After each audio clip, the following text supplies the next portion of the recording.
They lived in the shadow of men who carried swords sharper than death itself, yet it was not the enemy's blade that haunted their nights. For the wives of samurai, terror often came from within their own homes. Behind wooden walls and paper screens, loyalty was demanded, obedience was law, and failure could end in blood. This is the untold story of why samurai wives feared their husbands more than any battlefield foe. Before we begin, make sure to like, subscribe, and stay with us for more haunting journeys into the forgotten corners of history. In feudal Japan, the life of a samurai was guided by Bushido, the way of the warrior. It demanded courage, loyalty, and discipline, but those ideals often came at the expense of family. A wife was expected to embody silence and service, her life defined not by her own will, but by the sword that her husband carried. The home, while appearing peaceful, was another battlefield, one where mistakes, dishonor, or mere suspicion could be punished with unflinching brutality. To be married to a samurai was not a tale of romance, but of survival. A wife learned from the beginning that her life was not her own. Every gesture, every word, every look could be scrutinized. The fear was not simply of physical punishment, but of total erasure, to vanish in a silence, unspoken and unmourned, should her loyalty falter. For many, obedience was not a choice, but the only shield against death. Inside those houses, fear lingered in the air like incense. The crack of a bamboo practice sword, the hiss of steel being drawn from its scabbard, the quiet footsteps of a husband approaching in the night, all could spark dread in the hearts of wives who lived not as companions, but as extensions of their husband's honor. Love, when it existed, was fragile. What endured was duty, and duty was laced with fear. Beyond the household, society reinforced this power. A wife's honor was bound to her husband's reputation, and any stain upon it was seen as her failure. If he was shamed, she bore the weight. If he was dishonored, she might be forced to end her own life in ritual suicide, not because of her actions, but because of his disgrace. The boundary between personal identity and marital duty was erased completely, leaving no room for her own voice. This dynamic was not hidden, it was expected. Manuals of conduct, whispered lessons passed from mother to daughter, taught wives to accept their subordinate role. Obedience was described as virtue, silence as wisdom. To question a husband was to invite danger. To defy him was to risk violence, or worse. In a world where warlords shaped destinies, the household itself became a microcosm of control, with the wife trapped in its walls. The sword, the symbol of the samurai, was both protection and threat. A katana could defend a clan on the battlefield, but in the privacy of the home, it was a reminder of the husband's absolute power.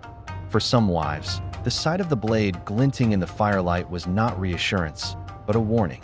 It was the edge that could sever trust, silence disobedience, and enforce submission through fear alone. And yet, women were not entirely powerless. Samurai wives were taught the way of the dagger, the tanto. Hidden within the folds of their robes, it was both a tool of defense and an instrument of ritual suicide. If attacked, a wife could defend her life. If dishonored, she was expected to plunge the blade into herself rather than live in shame. The dagger was both her weapon and her prison, offering no true escape.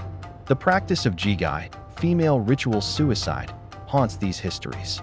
Wives tied their knees together with silk cords before taking their lives, ensuring that even in death, their bodies remained dignified, their posture modest.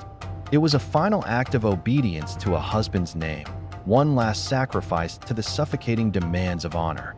To live in such a world was to breathe dread with every passing moment. Imagine the silence of a samurai household on a moonless night. The husband sharpens his blade by candlelight, the soft scrape of stone on steel echoing through paper walls. His wife lies awake, knowing that even in his moments of calm, death lies close at hand. Was she safe? Was she loved? Or was she only tolerated, one misstep away from tragedy? This was the cruel uncertainty of their lives. Children, too, grew in the shadow of this fear. Daughters learned early that their futures were not their own. They would be married off to secure alliances, expected to obey husbands they barely knew, and to carry the weight of their father's honor into another household. Sons, meanwhile, absorbed their father's sternness, perpetuating the cycle. Even the innocence of youth was poisoned by the sword's silent threat. Legends speak of samurai wives who were punished not for betrayal, but for suspicion alone. A glance misinterpreted, a whispered word overheard, a rumor whispered by rivals. Any could spell doom. One story tells of a wife executed for allegedly plotting with an enemy, though no evidence was ever found. Her blood, spilled on tatami mats, was later described as the price of loyalty demanded by paranoia. And still, the wives endured. They cooked meals, tended gardens, raised children, and bowed when commanded. Their lives were acts of service, even when their souls longed for freedom. Many became skilled in masking their emotions, their smiles hiding silent fear. They lived behind painted screens and lacquered doors, their suffering unseen, their voices drowned out by the clash of steel and the roar of wars fought outside. The household itself was a paradox. Within its walls, wives often managed estates, oversaw servants, and maintained the daily rhythm of life. Yet for all this responsibility, they carried no authority. Their labor was invisible, their loyalty assumed, their sacrifices unacknowledged. To falter in these duties was to risk wrath, for their work was never considered a right, but a burden demanded. Some wives found strength in secrecy. Hidden poems inked on scraps of paper, silent prayers whispered to ancestral shrines, small acts of defiance that no samurai could punish. These fragments of humanity flickered like candlelight in the darkness, reminders that beneath the weight of fear, the human spirit still sought to endure. Yet even these gestures carried risk, for discovery could be fatal. The brutality of these expectations was rooted in the culture of honor that defined samurai life. Honor was valued above love, loyalty above compassion. A wife's worth was not measured by her kindness, but by her obedience. Her silence was her safety. Her submission was her survival. To question the system was to invite the same blade that struck enemies on the battlefield. And what of love? It existed, perhaps, in quiet corners, in shared glances or fleeting touches. But love was always secondary, always vulnerable to the greater demands of Bushido. A samurai could cherish his wife, but if loyalty demanded her death, he was expected to carry it out. Love was fragile, crushed beneath the weight of duty's iron hand. The psychological burden was immense. Wives lived with constant vigilance, their minds sharpened by fear. Every decision carried the shadow of consequence. Every day was survival. The sound of footsteps outside the door could spark terror. The sight of a blade could freeze blood. Fear became a constant companion, shaping their lives as surely as the seasons. When war raged, wives faced new terrors. They were left behind to guard homes, protect children, and manage lands, yet they were still vulnerable. If enemies invaded, they risked death or dishonor. If their husbands fell, they were expected to take their own lives rather than be captured. Even in absence, their husbands' swords ruled them, dictating their fates from beyond the battlefield. Stories tell of wives who, rather than wait for death, chose to take their children's lives before ending their own, ensuring that no shame would ever taint the family's name. These acts, though horrifying, were seen as ultimate displays of loyalty. The line between love and terror blurred until they became indistinguishable, bound together in crimson sacrifice. The community played its role, too. Villagers and servants reinforced the silence, often complicit in maintaining the structure of fear. Few dared to intervene, for to challenge a samurai was to invite destruction. Thus, wives stood alone, their suffering cloaked by the very society that should have protected them. Historians debate whether all wives lived in such fear, or if the darkest stories are the echoes of legend. Yet the evidence is undeniable. Countless women bound by a system that gave them no escape.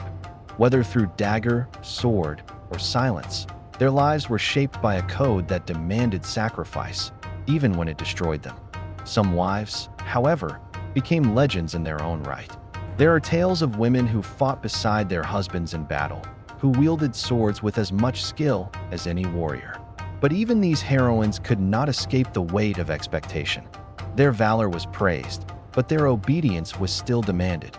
Their strength did not free them. It only bound them tighter to the code. The contrast is stark. Men revered for their power, women remembered for their silence. The samurai's sword carved history, while his wife's suffering faded into whispers. Yet without her labor, her sacrifice, her endurance, the samurai's world would have collapsed. In silence, she bore the weight of an empire, unseen and unthanked. The wives of samurai lived at the intersection of reverence and terror. They were admired for their loyalty, feared for their potential dishonor, and punished for their humanity. They bore children into a cycle that would repeat endlessly, a cycle of swords and shadows, of love strangled by loyalty, of fear woven into every thread of life. Even in death, their fates were not their own. Memorials were often marked not with their names, but with the family crest of their husbands.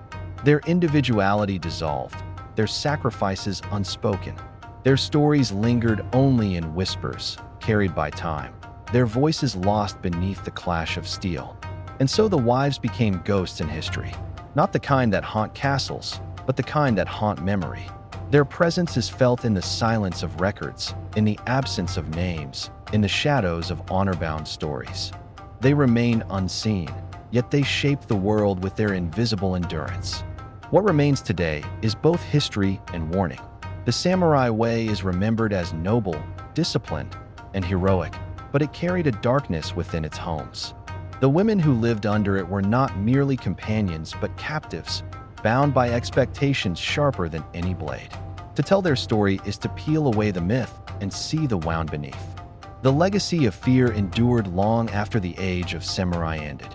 In tales, in whispers, in cultural memory, the image of the silent wife persisted. She became a symbol of obedience, but also of sorrow. Her story reminds us that behind every warrior's glory lies another's suffering, too often forgotten by history's gaze.